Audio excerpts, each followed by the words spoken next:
yo quiero hablarles un rato del Señor. Y listo, si has metido el pie, tienes que meter los dos pies enteros. Y ya quiero hablarles de lo que dice la palabra del Señor, que Dios nos ama, pero detesta el pecado. Y todos somos pecadores, pero Él envió a su Hijo Jesucristo por cada uno de nosotros, y por eso todos podemos alcanzar de la salvación. Ese es en síntesis el mensaje de salvación. Hoy quiero relatarles, mis hermanos, en el libro de Mateo capítulo 8, versículo 14 hasta el versículo 27, un día con el Señor. Muchas veces se nos ha vendido de que ser cristiano es todo genial, todo bien, que no te pasa nada, así también hay porciones de la Biblia que dice que vas a pisar por fuego y no te vas a quemar, que vas a beber cosa mortífera y no te va a hacer daño. Dice así la palabra de Dios, evidentemente. Sin embargo, pastores se nos han ido a la presencia del Señor por el COVID, familias como anteayer, la familia Payo, esposo y esposa. Los apóstoles han sido sacrificados, han padecido martirio, fueron sacrificados por animales, bestias, fueron asesinados literalmente, y no porque no tenían fe. ¿O quién me va a decir que Pedro, que ha sido crucificado por el Señor, quien caminó por las aguas, fue crucificado al igual que el Señor, no tenía fe? ¿Quién me va a decir que Pablo, que igual murió ahí en la cárcel, no tenía fe? No, mi hermano. Nosotros tenemos que estar confiados en el Señor, que la fe que tenemos no implica de que nosotros no podamos enfermar, de que no nos pueda pasar alguna desgracia, de que no podamos cometer algún error y que tal vez nos pueda pasar alguna circunstancia en lo económico, en lo familiar, en lo emocional. El tener fe no significa que tú tienes una especie de cobertura que nada te va a pasar. El tener fe significa de que tú confías, pese a que todo lo que esté pasando a tu alrededor, sabes que estás acompañado del Señor. Y justamente hoy vamos a ver cómo es estar un día, ahí simplemente en la palabra del Señor, cómo es estar un día al lado del Señor. Dice en el versículo 14, vino Jesús a casa de Pedro y vio a la suegra de éste postrada en cama y con fiebre. Parece que tenía la primera versión de COVID, parecía. Estaba con fiebre, postrada en cama. Los que han pasado la enfermedad saben lo que significa pasar el COVID: fiebre, dolores de cabeza, falta de oxígeno, pérdida de olfato, de gusto. Si tienes esos síntomas, tienes que cuidarte, mi hermano, y por seguridad también es resguardarte en casa.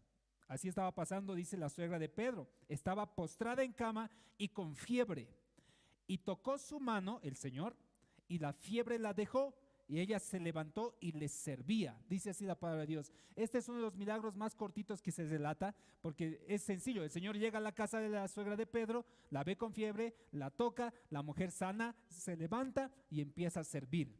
Eso es un principio fundamental de todo cristiano. Cualquier persona, cualquier hijo de Dios que haya recibido algo del Señor, inmediatamente siempre debe tener por respuesta servicio al Señor. Eso es cotidiano y normal. Si tú has recibido algo del Señor, y estoy seguro que todo cristiano va así, y aunque no he recibido ni casa, ni autos, ni materiales, yo recibí algo mucho más valioso, que es la salvación del Señor. Ahora soy su hijo y para mí eso es mucho más valioso que una casa, un auto, cualquier propiedad. La salvación vale mucho. Recibiste. Pero la pregunta, ¿cuál fue tu respuesta a eso que tú recibiste? ¿Sigues siendo el mismo? ¿Sigues haciendo lo mismo de siempre? ¿No cambió nada en ti? Ni siquiera el trato con tu familia. Entonces estás menospreciando aquello que recibiste, ¿verdad? Es como si alguien te regalara algo. Imaginémonos que alguno de nosotros es súper bendecido acá y viene alguien y le regala una movilidad, un auto 0 kilómetros, y dice: oye, el Señor me dijo que te regale esto, toma las llaves. Y cualquiera, contento porque es un auto 0 kilómetros, tú no tenías nada y ahora tienes un auto de modelo. Estás ahí, lo puedes llevar donde quieras porque ya es tuyo, a tu nombre. Y de la nada, ese que te regaló viene y te dice y te da una llamadita: oye, amigo, ¿qué tal?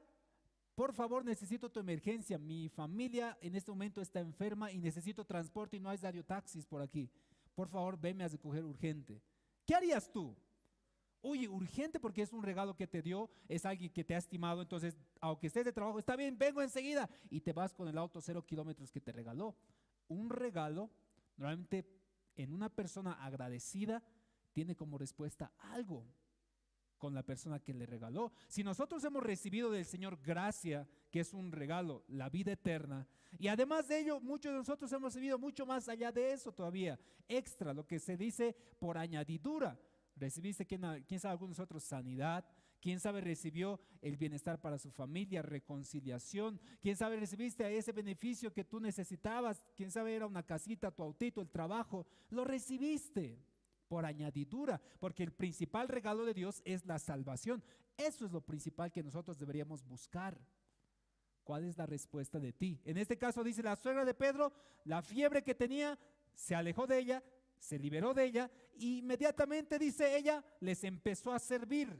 Y cuando llegó la noche, trajeron a él muchos endemoniados y con su palabra echó fuera a los demonios y sanó a todos los enfermos, para que se cumpliese lo dicho por el profeta Isaías cuando dijo: Él mismo tomó nuestras enfermedades y llevó nuestras dolencias.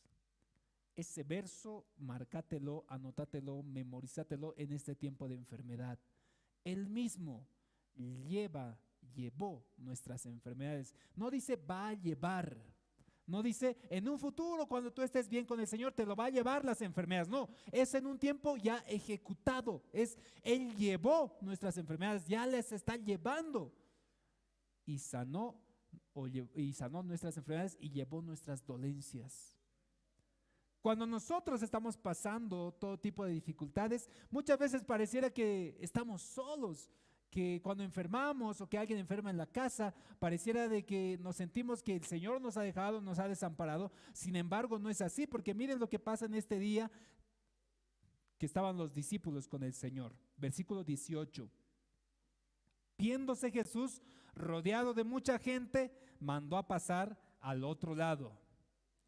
El hecho de que haya multitudes que se hacen llamar cristianos o que les agrada la moda de ser cristianos, porque ¿por qué creen que había esta multitud? O sea, había gente, más de 5,000 personas. Nosotros estamos acá cerca de unas 80 personas más o menos, un poquito más, un poquito menos, por ahí debe ser. En YouTube estamos cerca de 1,000, en Facebook estamos a cerca de 700. Eso es lo que es la iglesia. Es una iglesia virtual en esta generación. Somos más de los que estamos aquí. Estamos cerca, por lo menos unos 2,000, supongamos. Imagínense que estaban 5,000 personas. Y de esas 5,000 era una gran muchedumbre que no le seguía al Señor porque lo amaba. No le seguía al Señor porque habían entendido de que era el Cristo. No le seguían al Señor porque querían que les perdonen sus pecados. Le seguían por moda. Le seguían porque tal vez necesitaban una sanidad, porque querían, por curiosidad. Y muchos cristianos nos acercamos de la misma manera al Señor, por curiosidad, por moda, porque el papá y la mamá nos ha llevado y estamos acostumbrados ahora a estar aquí en la casa de Dios. Y era una muchedumbre. Y miren lo que pasó con el Señor. Dice, al pasar al otro lado, pero vino un escriba, versículo 19, y le dijo: Maestro, te seguiré donde quiera que vayas. Oh, miren lo que el Señor recibe de alguien. Es como que alguno de ustedes se levante y diga: Pastor, yo me levanto, yo quiero ser predicador, pastor. O yo quiero estar en el evangelio, yo quiero abrir una iglesia allá en aquel lugar, pastor. Y miren lo que le dice el Señor. No dice: oye, bien, bienaventurado, varón, fiel, ven aquí adelante, te voy a proveer todo lo necesario. Miren lo que le responde el Señor a aquellos que querían seguirle con mucha emoción. Le dice: las zorras tienen guaridas, las aves del cielo nidos, mas el Hijo del Hombre no tiene dónde recostar su cabeza. ¿Qué le está diciendo en otras palabras? Oye, ¿no estás seguro de lo que estás decidiendo? Porque hasta las zorras, los animales tienen su cuevita, las aves tienen los nidos, pero yo no tengo dónde caerme muerto, más o menos en palabras sencillas o en traducción lenguaje Carlos Paredes. No tengo dónde caerme muerto. ¿Seguro que quieres venir aquí con nosotros? ¿Qué creen que haya pasado con esa persona? Yo creo que se fue porque su motivación era otra. El servir al Señor no implica que tú digas, uy, yo voy a empezar a servir al Señor y me va a ir todo bien. No me voy a enfermar, no voy a tener problemas en mi familia, todo mi negocio va a ir muy bien, en mis estudios mucho mejor. Y aquellos que hemos estado tiempo con el Señor, sabemos que eso no siempre es así, mi hermano, mi hermana. Muchas veces ocurre de que problema acá, problema mientras predicas, problema en tu trabajo, problema en otro lugar, hasta el grado de decir, uy, no, ¿por qué no puedo estar como toda la gente común y consciente? Porque sabes que tu motivación de seguir al Señor no es material. Tu motivación de seguir al Señor no es porque estás esperando recibir algo de Él. Tu motivación de seguirle al Señor siempre debe ser que le amas a Él. Como dice en 1 de Juan, yo le amo a Él porque Él me amó a mí primero. Esa es la mejor motivación y que te va a ayudar a seguir siempre delante del Señor. Te va a ayudar a seguir permaneciendo en su palabra, pensando en el Señor. Yo te amo y yo he decidido seguirte porque te amo, no porque está toda mi familia junta, no porque tengo terreno, no porque tengo trabajo, no porque estoy bien en mi salud. Yo he decidido seguirte porque te amo, Señor, y aunque esté todo mal, yo te voy a seguir amando porque tú me has amado a mí primero. Esa es la verdadera motivación de alguien que está sirviendo y siguiendo al Señor. Si tal vez ha venido un desgano en tu vida espiritual, pregúntate a ti mismo, mi hermana, mi hermano, ¿por qué yo le he estado siguiendo al Señor? Ya recuerdo, yo quería que esté saludable, yo quería que se sane mi hermano y no se sanó. Por eso me he enojado y ya no estoy siguiendo como antes. Yo quería que mi familia llegue a conocer al Señor, pero no llegan y me he empezado a desanimar. Yo quería ese trabajo, yo quería ese negocio, yo quería entrar a la universidad, yo quería aquello. Y por eso empezaste a seguir al Señor como esa multitud. E incluso he dicho, Señor, te voy a seguir. Y lo que no has querido escuchar es lo que el Señor te ha dicho, hijo, hija, no hay ni cueva, las olas tienen cuevas, las aves tienen nidos, pero conmigo muchas veces no va a haber nada. Pero en otras ocasiones va a haber multitud de peces y panes. En otras ocasiones vas a caminar sobre las aguas. En otras ocasiones vas a ver cómo resucitan muertos. ¿No es que todo es malo también en la vida del Señor? ¿Se recuerdan lo que dice en Filipenses 4, 12, 13, 14? Miren, se los voy a leer. Filipenses capítulo 4, versículo 11, 12, 13 y 14. Esto en alguna ocasión les leí también en este tiempo. Pablo habla a la iglesia de Filipos y les dice, no lo digo porque tenga escasez, Filipenses 4:11, pues he aprendido a contentarme cualquiera sea mi situación. Eso es hermoso en la vida cristiana. Cualquiera sea tu situación, aprende a contentarte. Hoy tienes a tu familia en salud, tienes trabajo, está bien, todo pareciera, estás contento, ¿verdad? Te sientes feliz, hasta da ganas de aplaudir y danzar y alabar. Pero quién sabe, va a venir un día en donde alguien va a enfermar, en donde va a quebrar la empresa, la fábrica, tu negocio va a ir muy mal. ¿Ahí podrás estar contento? ¿Será que vas a tener esa valentía, esa fortaleza en el Señor, no en tus fuerzas, de poder decir como Pablo, Señor, ayúdame a contentarme también con esta situación? Está pasando enfermedad mi familia, no quiero que se pierda ese gozo aquí en mi corazón que me da el gozo de esta salvación que me ha regalado. Sé que va a haber mejores tiempos, pero Pablo dice, yo me he aprendido a contentar cualquiera sea mi situación. Sé vivir humildemente, sé tener abundancia, en todo y por todo estoy enseñado, así para estar saciado como para tener hambre, así para tener abundancia como para padecer necesidad. Todo lo puedo en Cristo que me fortalece. Este verso, todo lo puedo en Cristo que me fortalece, es uno de los versos más fáciles de memorizar. Incluso, quién sabe, hoy mismo ya te lo has memorizado al salir a tu casa, no lo sabías este verso, pero ya va a estar ahí. Todo lo puedo en Cristo que me fortalece. ¿Estás pasando tiempos buenos? Ahí dice, Señor, todo lo puedo en Cristo que me fortalece. Este tiempo que me estás dando es muy bueno, me agrada, estoy contento, pero sé que tal vez van a venir más adelante tiempos malos. Quién sabe, me enferme, quiebre el negocio, me vaya muy mal, pero todo lo voy a poder en ti, que eres mi fortaleza. Que tu fortaleza no esté en que toda tu familia esté bien, que tu fortaleza no esté en que tu negocio ande bien, que tu fortaleza no esté en tu profesión, en tus estudios, en tus propiedades, que tu fortaleza siempre esté en el Señor, porque Él nunca de los nunca va a extinguirse, nunca se va a acabar, siempre va a estar ahí. Por eso en Salmos dice, tú eres mi roca mía, mi castillo mío. Eres mi protector, eres mi escudo. Él nunca va a dejar de ser, pero todo lo demás siempre va a pasar. Nuestra familia va a pasar. En algún momento, jóvenes, nuestros papás, nuestros hermanos pueden pasar. En algún momento mis hermanos, quién sabe, nuestros hijos puedan pasar. Pero Cristo jamás va a pasar. Su palabra jamás va a pasar, siempre va a permanecer. Por eso ahí dice en Filipenses, todo lo puedo en Cristo que me fortalece. Versículo 14. Sin embargo, bien hicisteis en participar conmigo en mi tribulación, dice Pablo. Les está diciendo, hermanos, gracias aún así que estoy pasando. Pablo en esos instantes estaba pasando malos tiempos. Pablo en ese instante estaba ahí en la cárcel, en tribulación. Ya no estaba en ese lugar cuando estaba, quién sabe, en Jerusalén. Le atendían bien. Oh, el apóstol Pablo, bien que ha venido, denle lo mejor de la comida, el mejor cuarto. No, ahora estaba en la cárcel, en un lugar húmedo, sin comida, quién sabe, después de un azote. Pero Pablo dice, hermanos, yo todo lo puedo en Cristo que me fortalece, pero gracias a toda la iglesia que se está preocupando por mí en mis tribulaciones. Ahí es donde sirve en gran manera tener la familia en Cristo. Porque aparte de que el Señor te está acompañando, mi hermana, estate seguro que la iglesia también te está acompañando en aquellos momentos malos. Cuando enfermas, la iglesia se preocupa.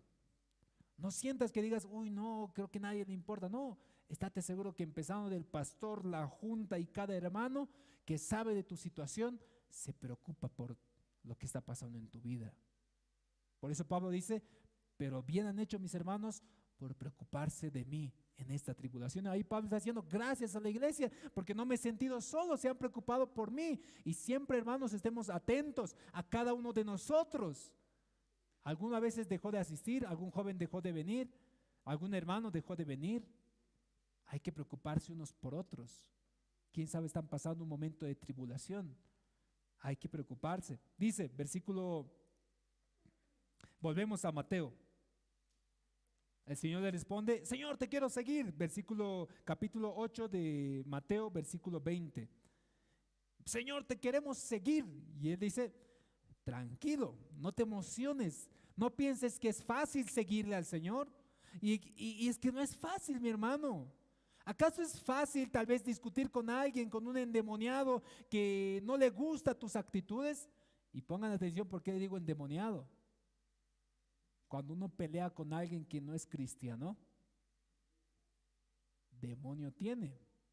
¿Sabes por qué? Uno, porque no es hijo de Dios, es hijo del diablo, dice la palabra del Señor. Segundo, porque Pablo dice que las batallas que nosotros tenemos no son contra carne ni contra sangre, no es a puño, no es a cuerpo a cuerpo. Nuestras batallas son espirituales contra huestes celestiales, dice Pablo. Entonces, ¿acaso es fácil batallar con algún endemoniado que no le agrada tu nueva actitud en Cristo?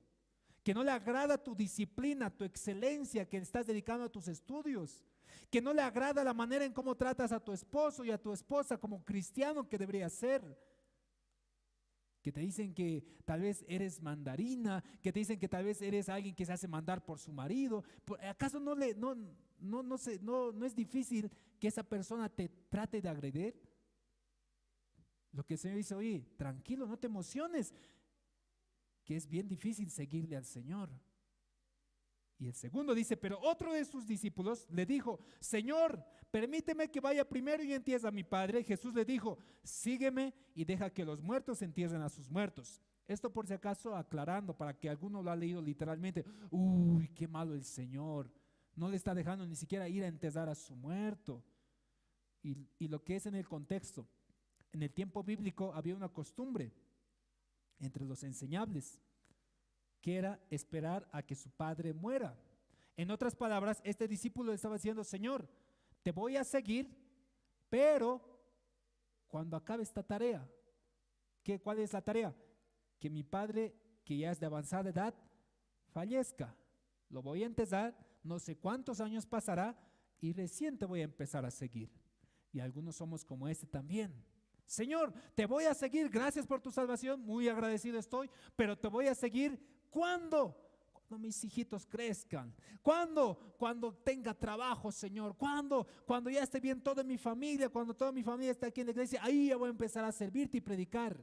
Igualito, nada más y nada menos. Cuando acabe mis estudios, ese rato, Señor, voy a empezar a servirte.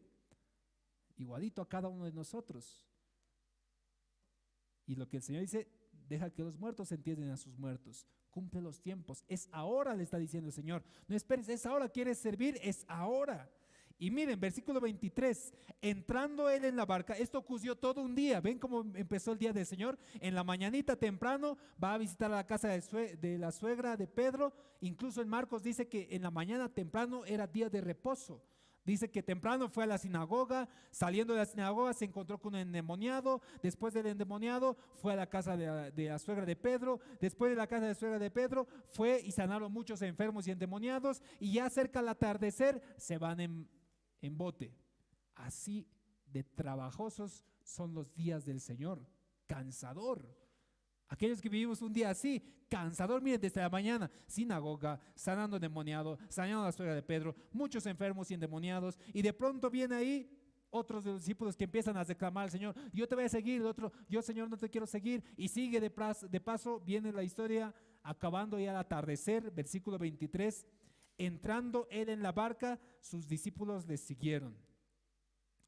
He aquí se levantó en el mar una tempestad tan grande que las olas cubrían la barca, pero él dormía. Este libro lo está escribiendo por si acaso Mateo.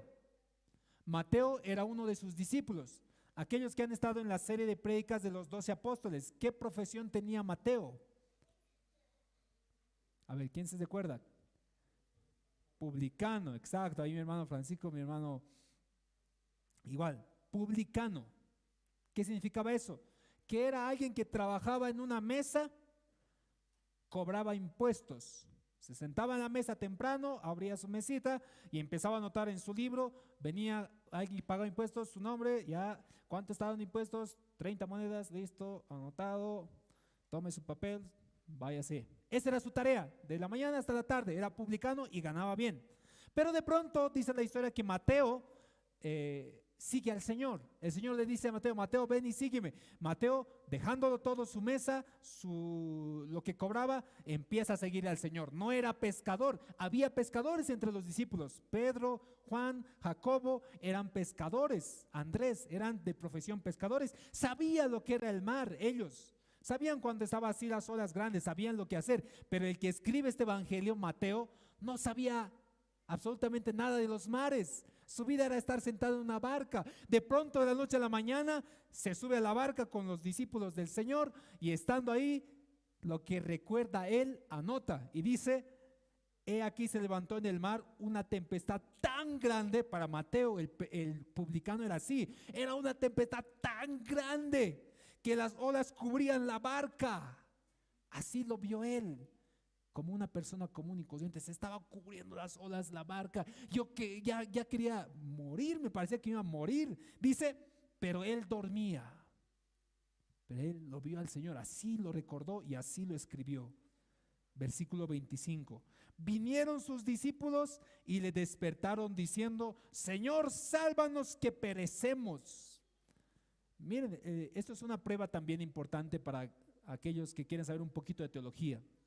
Jesucristo es 100% hombre y 100% Dios.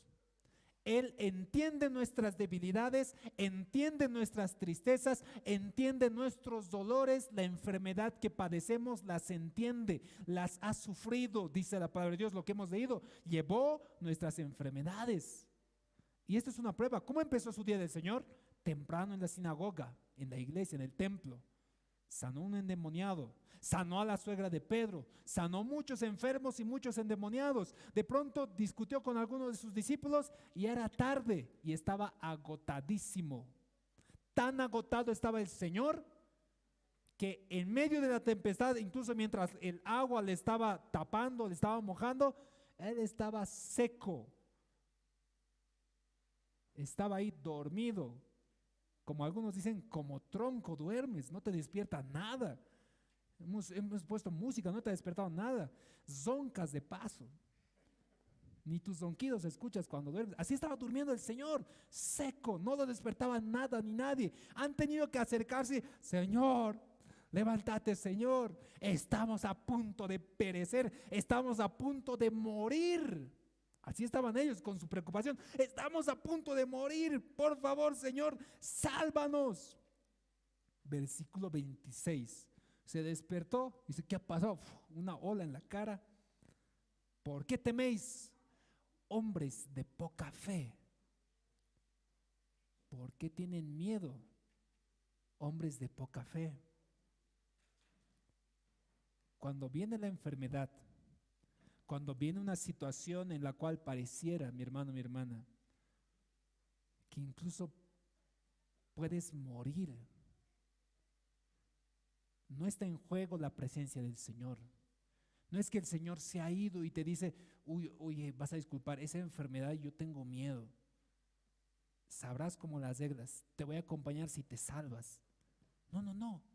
El Señor está ahí, contigo, conmigo, acompañándonos. Y dice, oigan, ¿por qué tienen miedo? Y les aclara, ¿cuál es la razón de por qué tienen miedo? Su poca fe. La fe es algo bien importante en todo cristiano, mi hermana. La confianza en el Señor, de toda la situación que estemos pasando. Y ya les dije la semana pasada algo muy fuerte y quiero recalcarles. Nuestros médicos, sé que los jóvenes van a estudiar medicina, hay algunos que están estudiando medicina, nos salvan. No es que ha salvado la vida de quien ha enfermado, simplemente ha prolongado el tiempo de vida que tenía. Pero tarde o temprano a cada uno de nosotros nos va a visitar el aguijón de la muerte. Sin embargo, con el Señor nosotros vamos a vivir eternamente. ¿Cuál es la razón de tu miedo hoy en este tiempo? Pero pastor, tengo miedo de perder todo. ¿Cuál es la razón de tu miedo? Si estás con el Señor, si el Señor no se ha ido en ningún instante, no se bajó de la barca de tu casa, no se bajó la barca en donde está tú, tu familia, tus hijos, tu trabajo, donde estás tú constantemente con Él. Él no se bajó, Él está ahí. Y dice, entonces levantándose, reprendió los vientos y el mar y se hizo una gran bonanza, quietita el agua. Y los hombres se maravillaron diciendo, ¿qué hombre es este que aún los vientos y el mar le obedecen? Cuando el Señor resucita, en Mateo capítulo 28, se le aparece a sus discípulos y en las películas vemos muy hermosa esa escena. Me gusta cuando veo la película de Jesús. Se les levanta así más o menos con sus brazos extendidos, sus heridas en las manos y les dice el primer saludo. Toda potestad me es dada, aquí en el cielo y aquí en la tierra. ¿Qué significa eso? Dice, en otra versión, dice en traducción lenguaje actual, se los leo. Dice, Dios me ha dado el poder para gobernar en todo el universo. Esa autoridad tiene tu acompañante de viaje. El Señor está contigo, mi hermana, mi hermano, en tus estudios, en tu familia, en tu trabajo. Y el hecho que nosotros entendamos de que muchos de sus familiares parten, amigos, hermanos, parientes, no significa de que el Señor se ha apartado de ti, porque la concepción que el Señor tiene de la muerte debería ser la misma que nosotros tenemos que aprender. Para el Señor, la muerte de sus hijos, este verso muy hermoso para terminar, en el libro de Salmos, a ver, léanlo. Salmos, capítulo, déjenme ver. Busquen el libro de Salmos,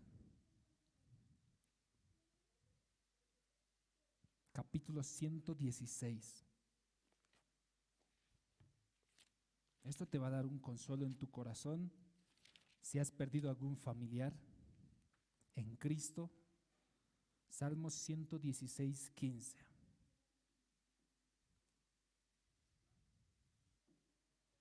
Se los leo en lenguaje Reina Valera 60. Dice: estimada es a los ojos de Jehová la muerte de sus santos. En Dios habla hoy es mucho más lindo todavía. Dice: mucho le cuesta al Señor ver morir a los que le aman. Cuando a veces perdemos a algún familiar o vemos doler a algún familiar por alguna enfermedad, no es que el Señor dice, uy, no siento nada de lo que te esté pasando. Ahí dice la palabra del Señor, le cuesta al Señor ver morir a un hijo, a una hija suya que le amaba. Pero la concepción que tiene el Señor de la muerte no es que termina ahí ya la vida de su hijo, de su hija. Sabe que tiene un encuentro personal con él, con ella, para vivir eternamente. Por eso el Señor hoy por hoy está en nuestras barcas, acompañándonos. No te sientas solo, no te sientas triste jamás. Por eso Pablo siempre seguramente recalcaba, estén gozosos, hermanos, mantengan ese gozo, siempre gozosos, siempre con alegría, orando unánimes. Ese es el espíritu de todo cristiano. Yo te aliento hoy con estas palabras, mi hermano, mi hermana. Sé que todavía unos cuantos meses más vamos a continuar, tal vez con esta enfermedad del COVID. Posiblemente tal vez estemos todos saludables y vamos a agradecer al Señor. Y quién sabe el Señor en su voluntad decida pedir la presencia de cualquiera de nosotros. La muerte en el cristianismo es victoria. Y ese es el consuelo, y no solo consuelo, esperanza de cada uno de nosotros. ¿Cuántos quisieran verle al Señor? Todos. ¿Cuántos quisieran morir? Aquí también. Claro, porque si yo muero, con Cristo vivo eternamente. Así que no significa que, pastor, me quito mi barbijo, venga, COVID aquí conmigo, te quiero una vez, no. El Señor te quiere vivo, ¿sabes para qué? Para que prediques su palabra a tus hijos, a tus hermanos, a tus compañeros de trabajo, a tus compañeros de estudio, a tus parientes. Para eso estás vivo. Y cuando el Señor ya te llame, vas a poder decir, Señor, lo que he podido, he realizado. Y el Señor te dirá, bien, obrero, fiel. En lo poco has sido fiel, en lo mucho te voy a poner, entra al gozo de tu Señor. Esa parábola es muy hermosa, porque nos enseña a todo cristiano, que el cristiano que no hace nada, el Señor le va a decir, oye, obrero, negligente, necio, tonto, ¿sabías que yo no recojo o recojo donde no esparcí? Anda y llévenselo al lloro y el crujir de dientes. Hoy estás con vida, mi hermano, mi hermana. Has pasado, quién sabe, hasta la enfermedad del COVID-19 y sigues con vida. Has pasado otro tipo de enfermedades y sigues con vida. Es que el Señor quiere que sigas predicando. Hoy vamos a orar, mi hermano. Vamos a agradecer al Señor. Márcate ese verso en Salmos. para alentar a tus familiares en